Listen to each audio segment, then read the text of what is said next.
Welcome guys, कैसे हैं? आशा है अच्छे होंगे। साथियों, यदि अभी तक भी आप विंडो 10 का इस्तेमाल कर रहे हैं, विंडो 10 को यूज़ कर रहे हैं, तो उसको अभी अपडेट कर लीजिए विंडो 11 के अंदर, क्योंकि वैसे भी अक्टूबर 2025 के बाद विंडो 10 आउटडेटेड होने जा रहा है और अक्टूबर 2025 के बाद विंडो 10 की कोई भी अपडेट अवेलेबल नहीं होने वाली है। तो फटाफट विंडो 11 में स्विच कर लीजिए, क्योंकि मैं आपको बताने वाला हूँ विंडो 11 के कुछ ऐसे फीचर्स जो आपने देखे नहीं है और यदि देखे भी हैं तो उनको इग्नोर कर दिया है। कौन कौन से ऐसे बेस्ट फीचर हैं जिनकी मदद से हम अपने काम को ऑटोमेट करा सकते हैं, बहुत सारे उनसे बेनिफिट्स ले सकते हैं। ये सारे स्टेप बाय स्टेप जानते हैं, बहुत इंपॉर्टेंट है, बहुत ही अच्छे फीचर्स हैं। तो इस वीडियो में अंत तक बने रहिएगा। नमस्कार साथियों, मेरा नाम है मनोज कुमार और आप देख रहे हैं अपना टेक्निकल चैनल कंप्यूटर गुरुजी। तो चलिए जान लेते हैं।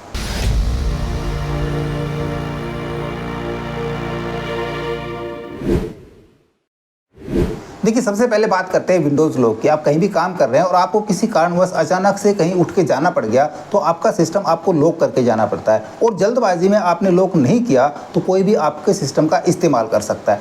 विंडोज़ 11 में एक ऐसी अपडेट है जिसको बोलते हैं डायनेमिक लॉक। इसकी मदद से आप अपने सिस्टम का डायनेमिक लॉक एक्टिव करा सकते हैं। आप जब भी सिस्टम को छोड़ के कहीं जाएंगे, सिस्टम से दूर जाएंगे, तो सिस्टम ऑटोमेटिक लॉक हो जाएगा। उसके लिए करना क्या होगा, आपको सिंपली अपने सेटिंग्स में जाना है, वहाँ पे अकाउंट्स पे क्लिक कराना है। अकाउंट्स में आपको मिलेगा वहाँ पे साइन इन का ऑप्शन, साइन इन के ऑप्शन पे क्लिक करें। इधर आप देखोगे मिल रहा है आपको डायनेमिक लॉक।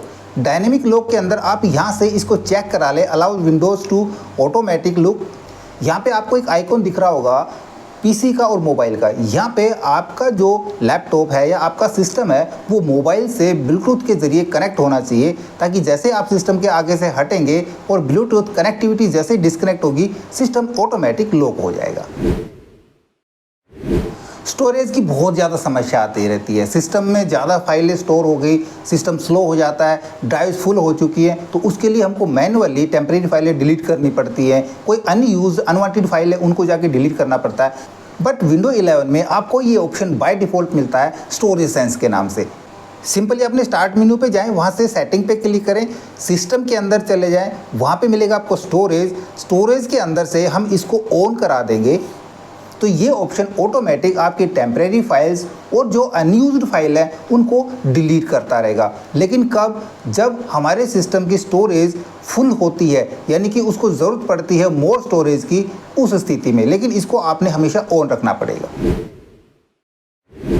एक और बेहतरीन फीचर्स है विंडो 11 का, जिसको आपने देखा भी हो सकता है बट इग्नोर कर दिया होगा, वो है वॉइस टाइपिंग का।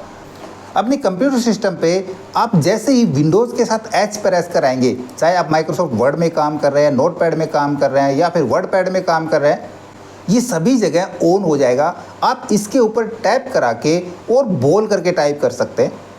बोलने के लिए आपके पास माइक ज़रूर होना चाहिए। बड़ा काम का फीचर था, बड़ा अच्छा फीचर्स है, लेकिन अक्सर लोग इन फीचर्स को इग्नोर करा देते हैं।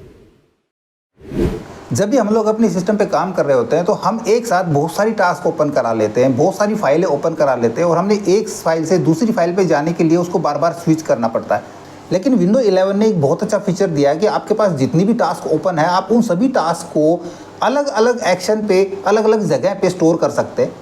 आप अपनी कीबोर्ड से ओनली विंडोज़ के साथ जेड प्रेस कराएंगे तो आप विंडोज स्नैप लेआउट का यूज़ कर सकते हैं। इससे आप अपनी जिस भी फाइल को जिस स्थिति पर रखना चाहें, किसी विंडो को आप लेफ्ट में रखना चाह रहे हैं, किसी को राइट में रखना चाह रहे हैं, हॉरिजॉन्टल रखना है, वर्टिकल रखना है, ऐसे आप मल्टीपल जो टैब्स आपकी खुली हुई है उन सभी टैब्स को या उन टास्क को एक साथ डेस्कटॉप के ऊपर अरेंज कर सकते हैं। आप अपने कंप्यूटर में फाइल ओपन कर रहे हैं, आप फाइल एक्सप्लोरर का यूज़ कर रहे हैं, या आपने दिस पीसी को ओपन किया है, उसमें एक बार सी पार्टीशन को ओपन किया, फिर आप डी पार्टीशन को ओपन करना चाह रहे हैं, तो आप क्या करते हैं, उसको ओपन करने के बाद दूसरे पार्टीशन के लिए आप बैक आते हैं, या दूसरी फाइल ओपन कराने के लिए या दूसरा फोल्डर ओपन कराने के लिए आप फिर से बैक जाएंगे, आप फॉरवर्ड जाएंगे। लेकिन विंडो 11 में एक बड़ा ही ज़बरदस्त फीचर दिया है, आप सभी टास्क को अलग अलग टैब्स के अंदर ओपन करा सकते हैं। यहाँ पे हम एक ही एक्सप्लोरर के अंदर मल्टीपल टैब का यूज़ करके मल्टीपल टास्क को परफॉर्म कर सकते हैं। अब जब हमारे पास अलग अलग प्रकार का काम होता है तो हम सभी काम के लिए उनका एक शॉर्टकट डेस्कटॉप पे बना लेते हैं और फिर किसी पर्टिकुलर आइकॉन पे क्लिक करने के लिए हमने वो शॉर्टकट ढूंढना पड़ता है। बट यहाँ पे विंडोज़ 11 के अंदर आप मल्टीपल डेस्कटॉप क्रिएट कर सकते हैं। यानी कि यदि आप गेमिंग कर रहे हैं तो गेमिंग के लिए अलग डेस्कटॉप बना सकते हैं, या आप म्यूज़िक के लिए या वीडियोज़ के लिए अलग से डेस्कटॉप क्रिएट कर सकते हैं। इस प्रकार से आप मल्टीपल डेस्कटॉप क्रिएट कर सकते हैं और जिस प्रकार के आपको फाइल चाहिए उसी डेस्कटॉप पे जाके उस शॉर्टकट के जरिए चला सकते हैं। आप नीचे टास्क बार पे देखोगे आपको एक आइकन भी मिल जाएगा। इस आइकन पर क्लिक करके आप अलग अलग डेस्कटॉप को किसी को भी स्विच कर सकते हैं, किसी डेस्कटॉप को यहाँ पे मैनेज करा सकते हैं, कस्टमाइज़ करा सकते हैं और नया डेस्कटॉप ऐड भी कर सकते हैं। हम इस बटन पे क्लिक करा के एक नया डेस्कटॉप ऐड करा लेंगे और उस डेस्कटॉप के ऊपर हम डिफरेंट टाइप के शॉर्टकट्स रख पाएंगे। अभी तक विंडो 10 में आपने सिर्फ स्क्रीनशॉट का ऑप्शन देखा होगा, बट विंडो 11 में आपको कस्टम स्क्रीनशॉट का ऑप्शन मिलेगा जिसके अंदर स्निपिंग टूल को जोड़ दिया गया। आप इसमें कीबोर्ड से प्रिंट स्क्रीन वाला बटन दबाएं या window plus shift plus S button press कराएंगे तो आप देखोगे यहाँ पे आपके पास स्निप टूल्स का ऑप्शन ओपन हो जाएगा। यहाँ से आप रेक्टेंगल कोई स्क्रीनशॉट लेना चाह रहे हैं, पूरी विंडोज़ का स्क्रीनशॉट लेना चाह रहे हैं, या फुल स्क्रीन स्क्रीनशॉट लेना चाह रहे हैं, या फ्री फ्रॉम आप मैनुअल सिलेक्शन दे सकते हैं कि हमको कहाँ से कहाँ तक का स्क्रीनशॉट चाहिए। इसके अलावा यदि आप वीडियो कैप्चर करना चाह रहे हैं अपनी स्क्रीन का तो यहाँ पे वीडियो कैप्चर के लिए भी स्निपिंग टूल के अंदर ये ऑप्शन दिया गया है।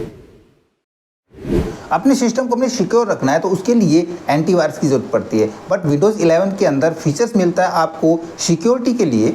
सीधा आप स्टार्ट मेन्यू पे जाएंगे, सेटिंग पे क्लिक करेंगे, वहाँ पे आपको मिल रहा होगा ऑप्शन प्राइवेसी सिक्योरिटी का। इसके अंदर आपको मिलेगा विंडोज़ सिक्योरिटी का ऑप्शन और यहाँ पे आप देखोगे वायरस एंड थ्रेट प्रोटेक्शन का ऑप्शन है। इसके ऊपर क्लिक करा लें और अपने पीसी को यहाँ से क्विक स्कैन करा सकते हैं जिससे आपके पीसी की आप सारी जानकारी यहाँ पे ले सकते हैं।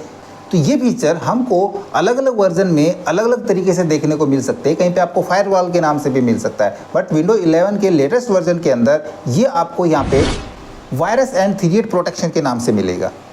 इसके अलावा बहुत सारी ऐसी अमेजिंग ट्रिक्स हैं स्टार्ट मेन्यू की जिससे हम स्टार्ट मेन्यू को कस्टमाइज़ कर सकते हैं, अट्रैक्टिव बना सकते हैं। हमने क्या स्टार्ट मेन्यू में जोड़ना है, क्या उसमें लेस करना है, ये एक बहुत बड़ा टॉपिक है। यदि आप कमेंट्स में हमको लिख करके बताएंगे तो नेक्स्ट वीडियो हम कंप्लीटली स्टार्ट मेन्यू के फीचर्स के बारे में आपको बताएंगे। जितने फीचर्स हमने बताए हैं इनमें से कितने फीचर्स के बारे में आप पहले से जानते थे या इनका इस्तेमाल करते थे, हमें कमेंट्स में लिख करके बताएं। और ये वीडियो आपको कैसा लगा इसके बारे में अपनी ओपिनियन हमें कमेंट्स में लिख करके बताएं। हमारे वीडियोज़ को ज़्यादा से ज़्यादा हम दोस्तों में शेयर करें ताकि वो भी इन फीचर्स को जान सके और इनका बेनिफिट ले सकें। वीडियो अच्छा लगा तो लाइक कर दें और यदि नए हैं आप चैनल पे तो चैनल को फटाफट सब्सक्राइब कर लें। फिर से मिलते हैं नए वीडियो में नए टॉपिक के साथ, तब तक के लिए धन्यवाद।